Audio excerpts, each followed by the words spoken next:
Miss হবে না আপনার পছন্দের টিভি শো। দেখুন জি5 অ্যাপে একদম ফ্রি। সকাল সকাল কোথায় গেছিলে বলো তো তোমরা? সবাই আমাকে জিজ্ঞেস করছে ওরা দুজন কোথায় গেছে, কেন গেছে, কাউকে কিচ্ছু বলতে পারছি না আমি। তোমরা কিরকম যেন একটা করছো জানো তো, সবকিছু কিরকম রহস্যময় মনে হচ্ছে আমার। আরে বাবা, রহস্য ভেদ করবো বলেই তো সবাইকে এখানে ডাকা। আচ্ছা শোনো, বাবা মার 40তম ম্যারেজ অ্যানিভার্সারি হতে চলেছে। তাই আমরা দুজনে মিলে ঠিক করেছি যে এইবার আমরা বাবা মাকে একটা সারপ্রাইজ দিতে একটা পার্টি অ্যারেঞ্জ করব। আরে বাস, সেটা তো দারুণ আইডিয়া বৌদি। দিদি ভাইটা খুব ভালো হবে।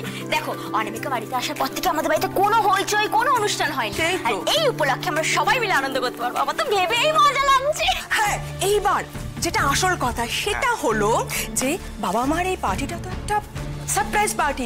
প্লিজ কোনোভাবেই যেন বাবা মা জানতে না পারে। মনে থাকবে, মনে থাকবে। ও, এই জন্যই বুঝি সকাল সকাল তোরা যুগলে মিলে একদম হাপিস হয়ে গেছিলিস নাকি? ইয়েস ব্রাদার ইন ল, আমরা তো ক্যাটারারও বুক করে এসেছি। ওরা চলে আসবে সকালবেলায়, এই আমাদের কমিউনিটি হলে যা যা করার ওরা করে নেবে, সন্ধ্যেবেলায় এখানে আসবে। বড় বৌদি, বড় বৌদি, আমি সত্যি খুব খুশি হয়েছি তোমাদের এই প্ল্যানটার কথা শুনে। কিন্তু আমার একটাই রিকোয়েস্ট, প্লিজ আমি কিন্তু ঘর থেকে বেরোবো না, আমি আমার ঘরের মধ্যেই থাকবো। এই দেখো, ঘর কোনো মেয়ের মতন ঘরেই নাকি বসে থাকবে। আচ্ছা দিদিভাই তো বললো চেনা জানার মধ্যেই তো যা হবার হবে।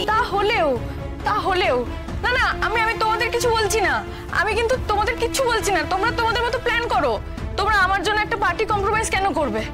কিন্তু আমি বেরোবো না, আমি না বেরোলেই তো হলো। না না না, তুমি কেন বেরোবে না আমাকে একটু বলবে? মানে তোমার কি সমস্যা? এই সবার চোখের আড়ালে লুকিয়ে থাকার কি মানেটা আমাকে একটু বোঝাবে?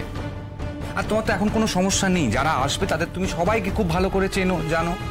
আরে আমরা তো আমাদের মানে বোনকে নিয়ে বাবা মায়ের বিবাহবার্ষিকী সেলিব্রেট করতে চাই। সুতরাং এবার তোমার কোনো কথা আমরা শুনছি না, ব্যাস। হ্যাঁ দাদাভাই একদম ঠিক কথা বলেছে। অনামিকা, তুমি আমাদের উপরে একটু ভরসা রাখো। দেখো তোমার কোনো অসুবিধা হোক এটা আমরা হতেই দেব না, একটু ভরসা করো আমাদের। আচ্ছা ঠিক আছে, আমি আমার ঘরে থাকবো না, কিন্তু রান্নাঘরে থাকবো আমি। রান্নাঘরে তো কাউকে একটা দরকার সব কাজ করার জন্য, নাকি?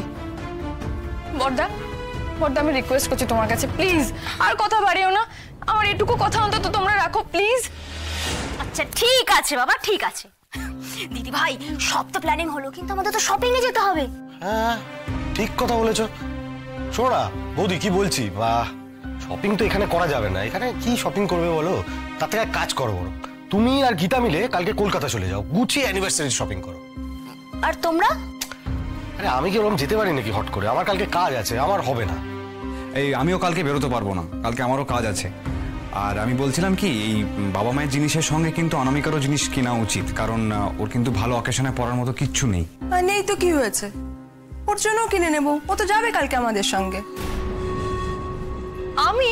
হ্যাঁ তুমি যাবেই তো। দোকানে যেতে কি অসুবিধা অনামিকা? না ওখানে তো আর কেউ তোমাকে তোমার অতীত নিয়ে প্রশ্ন করবে না। তাহলে কি দাঁড়ালো? কালকে আমাদের মিশন হলো শপিং। জি5 ডাউনলোড করুন আর সব এপিসোড দেখুন একদম ফ্রি।